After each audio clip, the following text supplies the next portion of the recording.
Coach, your team is 3-1, playing a good brand of football. What do you like most about this team so far this year? Well, that we found that we can win multiple different ways. You know, you look at the first one of the season, we had a lead. They got back in it, and we didn't, crumble. We found a way to stick it out and win and make a play. The second one, we had a little more control over it in the second half with Pittsburgh, and just were able to keep that 14-point lead and win. And then this one, we were down right from the get-go. The whole first halftime down 14 points, and for those guys believe that we were still to win the game and get back in it and win. That's important. In this league, you got to win any way it comes at you. And so I think it's important for our team to have experienced that in three different ways in the first quarter of the season and know that we're capable of winning any which way. And that's going to serve us well as the season goes. Thank you. Zach, any update on Joe Mixon after last night? Not yet. I think what I said last night still stands. Just overall with the injuries, we're in a pretty good place right now. I'm positive on everybody moving into next week. Obviously, we got to see guys move around a little bit on Monday and Wednesday, but it's moving in a positive direction with every guy who's on the injury report right now. That's Cheeto, that's Joe Mixon, that's Xavier Su'a-Filo, Jesse, and then T and Ricardo Allen. I think all those guys will have a chance. It just remains to be seen on Monday and Wednesday where all those guys are at. Zach, what about Khalid Kareem? Just while we're on injuries. Yeah, he's coming around in the right direction. We're not ready yet to bring him off of IR, but everything's going well right now. Coach, Zach, how gratifying is it? Go ahead, Lap. Sorry. How gratifying is it that when you ran the screen to CJ that Joe audibleized to, that it wasn't necessarily in the game plan but was in the playbook? That doesn't do you any good if just the quarterback's on the page, everybody's on the page, and everybody executed. How gratifying is it that they got the nose in the playbook like that? Yeah, it's good. And just to clarify, it is a screen that we practice. Usually CJ is just blocking at the point of attack. So right. It's not like we don't run the screen. We actually ran it earlier in the game as well. So it's something we practice. It's just we usually format it a little bit different. But again, that's just CJ being on top of the details and understanding if I'm in the position to actually run the screen, I know how to do it. I know what the catch point's going to be, and I know the important thing is put my foot in the ground and get inside of one and maybe two guys and get north and south. And that's what he did. And Joe obviously had the confidence to put him in that position, because he could have gone the other way. He could have gone to Jamar if he wanted to. And again, he just, I think, wanted more field to work with, and there was a little more space over there. Zach, just to clarify, when you all those guys, Packers next time. Jeremy, you cut. I didn't hear anything you said there. I apologize. Can you hear me now? Yes, I can. When you talked about the injured players, you said all those guys will have a chance. Are you saying, just to clarify, a chance to play against the Packers next Sunday? Yeah, a chance, but a lot of those guys we haven't gotten a chance to really work out on Monday or Wednesday. Wednesday is really the next full speed practice we'll have. So you'll learn more. They're obviously doing stuff with Nick and the trainers, and but they're saying the right things. They seem to be feeling and trending the right direction with the trainers. But again, we got to get them on the field next week to really know if they're going to be capable to do it. So sometimes you feel good, and then you go out there and you have a Wednesday practice, you're really sore and you're not ready to come back yet. So, but again, it's nothing that looks like it's going to be long-term. It's mostly short-term stuff with those guys. Zach, when you watch the film, what stood out in that first half as to why the offense didn't get going like it did in the second half? Really just two critical third downs. We had a little bit of a misassignment in the routes on 3rd and 8 that, I don't think it threw Joe off, but it threw the play off a little bit, and we didn't convert. And then we had a 3rd and 2 where we lost some yards on a route as we were really at the sticks. And sometimes on the shallow crosses, the receiver's eyes come back, they end up bleeding back towards the quarterback. And so, you look at a 3rd and 8 and a 32, if you convert those, things are a lot different. And we got the OPI on the first drive. We felt like we had a good drive, missed a field goal. So it wasn't as bad as it felt. It wasn't as bad as it probably looked. It really just comes down to 2 third downs where we just didn't execute like we expect to. And then all of a sudden you're off the field, and it's amplified when obviously we're keeping our defense out, and now they're giving up long drives and we're not getting many possessions. So now you don't get the opportunities when you have 2 or 3 and outs. It just feels like you've done nothing. when in reality, you only had 4 drives in the first half, and one of them was really positive. So those are things that I think allow us not to panic at halftime. We know as a coaching staff and can relay that to their players. Hey, listen, we just 2 drives really killed us here, and we're going to be fine. We can move the ball. We just got to settle down and maybe try to go a couple different things. We were a little more downhill in the run game with the 4 or 5 runs we were able to call in the first half. It wasn't very many. Second half, we just changed it up a little bit and helped us get into by the rhythm. Zach, situational football is such a big deal. And at the end of the game, it was not 4-minute offense. You got it back with 5:33 to go, but it was, for all intents and purposes, felt like 4-minute offense. Yeah. Can you talk about how well you executed that at the end of the game and how critical that was? Yeah, it was. It's 5.5 minutes, so your urgency has to be that we have to go score. It's not like you said it perfectly. It's not 4-minute mode yet until you cross about the 50, and now you feel like you're in that scoring range, and now we got to start being mindful of the clock. And it got a little hectic around the 50. If you get, we had a penalty, we had a false start, we had a holding call, so things kind of made it a little more awkward than we anticipated. But I thought that really the communication just comes from the coaches to Joe. Hey, Joe, now we're managing the clock a little bit more, and so he can allow us to come out of the huddle a little bit later, wind that clock down, and still put us in a good position to go kick a field goal with plenty of time left. So I thought our players handled that really well, and it's something we talk about a lot. We have these situational meetings every Friday with the team. We meet again on Saturday as a staff, and so I feel like we really do a good job communicating all that and staying on top of it.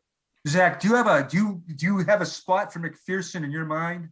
Do you have a yard line where you would feel comfortable with him? Absolutely. That's Darren. Darren's got all the experience in the world, and in pregame and at halftime, I'm usually updated on, in the normal flow of the game, where we feel confident in. And then if you got to have it on the last play of the game, if you need to back it up a couple more yards, obviously with Agnew changes things. You saw what he did last week. And so, had we been in the situation at the end of the half to kick a 68 yarder, you're a little less likely to do that because of what he just did against Arizona. But those are things that Darren always does a really good job communicating in pregame and halftime. So would you line him up for a 66 shot? Would you be confident to line him up for something like that, a 66 shot or a 68 yard? Yeah, Evan's got a big leg. He's got the confidence to do it. Zach, how do you feel like? Sorry, go ahead, Kelsey, and then Ben. When you went back and watched the defensive film, was it more of self-inflicted wounds you found that you guys were making defensively, or was Jacksonville doing something that maybe caught you guys off guard a little bit in the first half? No, they did a good job. They were efficient on first and second down, and they got to really manageable third and shorts. That's how you want to play the game. That's smart football. There were some calls where we were just slightly out of place, and it allows them to get some not chunk plays, but 6-yard carries, 7-yard carries. And then we got to do a better job of leveraging the quarterback when he was on the perimeter. But those are things we cleaned up in the second half. Their rushing yards in the second half were very minimal. Their total offense in the second half was very minimal. So again, you're going to have bad quarters, bad halves. You just got to calm down and make sure we get back to the basics. And I thought our guys did a really nice job of that in the second half and on offense and defense. Go ahead, Ben. Yeah, Zach, the way that Joe talked about, making the check and kind of what he saw and anticipated, he kind of spoke a lot about the preparation he had going into that game. How do you feel like his knowledge of just the NFL, other schemes, and just overall, concepts and what other teams do in preparation has just grown since he's been in the league? Yeah, it's going by the day. Just his awareness of, because Dan Pitcher does do a great job of educating these guys on the backgrounds of the coaches that they're going against and the schemes and where it all comes from. And here's maybe a team we played last year. You're going to see some similar things that should make sense to you. You just start to accumulate that experience. Joe, all the positive things we say about Joe, the one thing is just the earned experience in this league. And so he's only going to improve with every game he plays, every coordinator he faces, every different zero look he sees, which may be different than the last. He stores it away. And that's what's critical about your quarterback. He's got to be able to store those memories away. And he's done a really good job of that. And Dan Pitcher does an excellent job, on a short week, making sure he gets all the information. There's only so much the coaches can communicate. It is on the players to study that extra tape and see some looks that maybe we just don't have the time to talk through. Or so I really think Dan Pitcher and Brian Callahan's in that room a lot too. They do an excellent job just as a whole with Joe and Brandon and Jake and Brad Croix in there sometimes too. So it's just it's a fun room. If you ever got a chance to can't because you're not allowed in the building. But if you ever got a chance to sit in those rooms, I think that would be an experience that people would really enjoy, is just watching what goes on in a 2-hour quarterback meeting on a Wednesday morning, and the things that get discussed, and then how that evolves to a Friday, and how that evolves to a Saturday morning and Saturday night. Just as you see the quarterback start the game plan really slow down and have the understanding, and it's a really neat process over the course of 5 days of where a quarterback starts on a Tuesday to a Wednesday morning and where they end up on a Saturday night. It's unique. I don't know many experiences in life where it's very similar to that. Zach, it looked like Joe not only Thanks. It looked like Joe not only had a lot of time to throw last night, but a lot of space to step into his throws. I don't remember many where he saw much of a push up front. How encouraged are you by the growth of the offensive line in the first 4 weeks? It's been really, really fun to see, and it's really all 5 of those guys playing together. They do a really nice job. And, Joe would tell you it's the clean runners that get you. It's the guys that edge players. Typically he can see that and be able to move around. And those things aren't always create the adversity that a clean runner comes with. So our guys have done a great job communicating their protections, being on the same page, and just covering guys up and blocking them and giving Joe the space in the pocket to do what he needs to do. And then Joe's done a nice job getting the ball out of his hand. He doesn't sit back there and just hold it every play. He does a good job sometimes on some maybe even deeper progression plays where he just spits the ball out quick, and takes the pressure off those guys up front a little bit. Coach Trey Waynes, did you go into the game expecting Trey to have a full load, or was that going to be a feel thing to see how he held up? Yeah, that would be a feel thing. I know Trey's mindset was, I'm going to play the whole game.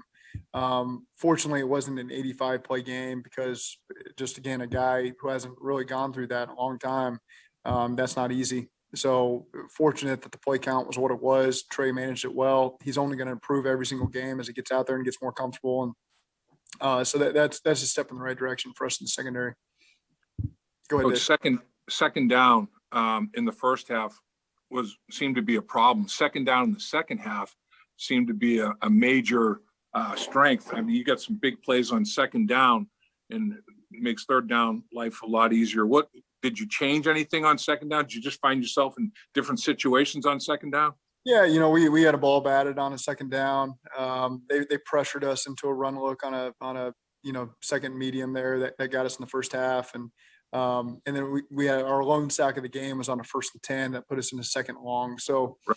Those, and we only had 4 drives. Those are 3 of them right there. And so again, it's, it always feels at halftime like, man, what's going wrong for us? Then you watch the tape and you realize, oh, that wasn't as complicated as it felt at the time. But we see that through the pictures too, and that's what allows us to communicate to our players. We see those pictures after every play. And so you get a chance to say, okay, this isn't, we have an answer for this and we can get to it quickly. 2 more minutes. Zach, after the game, I think you stood in the tunnel there and kind of gave a hug to about every single player that came off the field. I'm curious how often you do that type of thing, and maybe how this one was different than other times you do something like that. No, oftentimes after games you go around the locker room and speak to the guys, but it's just kind of where I found myself standing at the end of the game. And when you just love these guys, seriously, every one of them coming off the field, it's just an awesome group of guys that you love to coach and you're happy for. And they've now found 3 different ways to win games for you. They're playing hard for their coaches. They're playing hard for each other. They're playing hard for the city of Cincinnati.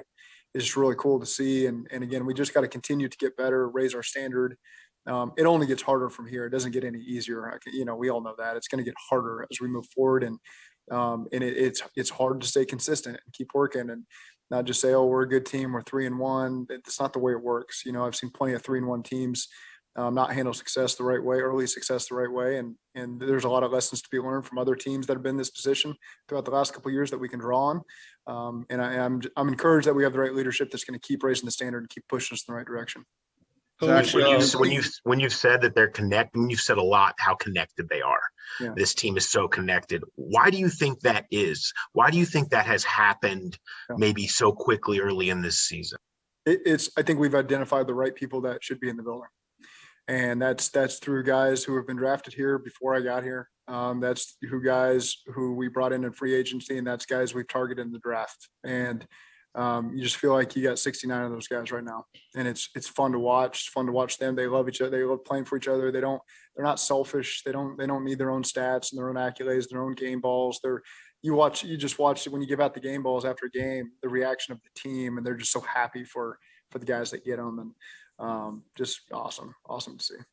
Zach, there seemed to be a lot that went right on that second CJ touchdown, from Tyler Boyd's kind of hesitation off the line of scrimmage. Yeah. Jackson Carman blocking on the backside to allow Joe to get out and sprint. Can you talk about the details that go into a play like that to make it work?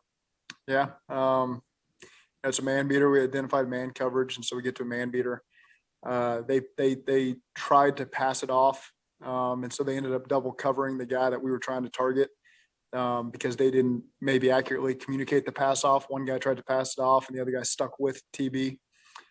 So again, CJ was coming in there just trying to create a presence for the guy covering Tyler Boyd, and two guys ended up going with TB. So now CJ's uncovered. There's no one covering him. But unfortunately, Joe couldn't see him because one of their droppers, I think it was 41 on that play, dropped right underneath CJ. So I can see it. I see CJ wide open giving the ball. I then see the replay on the big screen of Joe's got 41 right in his vision. He can't find CJ. So that's what makes Joe move. He's kind of signaling at CJ, hey, get out of that space. I can't get it to you. The line did a great job protecting. CJ got in phase as Joe went left. CJ worked back across the field and phase with the quarterback. We never want to work away from Joe. We want to work with him, and ended up making a great play. So it was just go ahead. No, I'm sorry. The accuracy of the pass also pretty special. Yeah, really good throwing to his left. The best throw of the game was the first touchdown to CJ, to be honest with you. As a quarterback, I got texts from quarterbacks I've coached over the years after the games. Why do you run so many keepers to your left? You put us in a tough spot. And Josh Allen rushes right up the field as Joe comes off his fake. And that's a tough one to get your shoulders around and create an awkward throwing angle to get the ball around Josh. So that is probably maybe Joe would tell you differently, but for me, that was the throw of the game because I know how difficult that can be. Last question, Box. I know you were trying to get in. Yeah, thank you. Coach, CJ was effusive in his praise for Tyler Boyd and just how much he puts into the slot position and placement and learning defense. I mean, he just went on and just talk about how he just continues to prove how much better he wants to be. Yeah, there's he understands what we're trying to accomplish. He really knows how to attack voids and attack defenders when they're covering down on him, different body types. He's a longer slot than a lot of slots in this league, and so he's a bigger target, allows you to do more things. So it's rare that guys with that kind of length have that quickness that he has. So he's got some really good traits there. And he and Joe just have really good chemistry because a lot of those option routes that he's running could be incompletions. They could be interceptions, if you're not on the same page. And Joe just knows how to be patient and how to read TB's body language. And they're just always on the same page. And it's a beautiful thing to watch.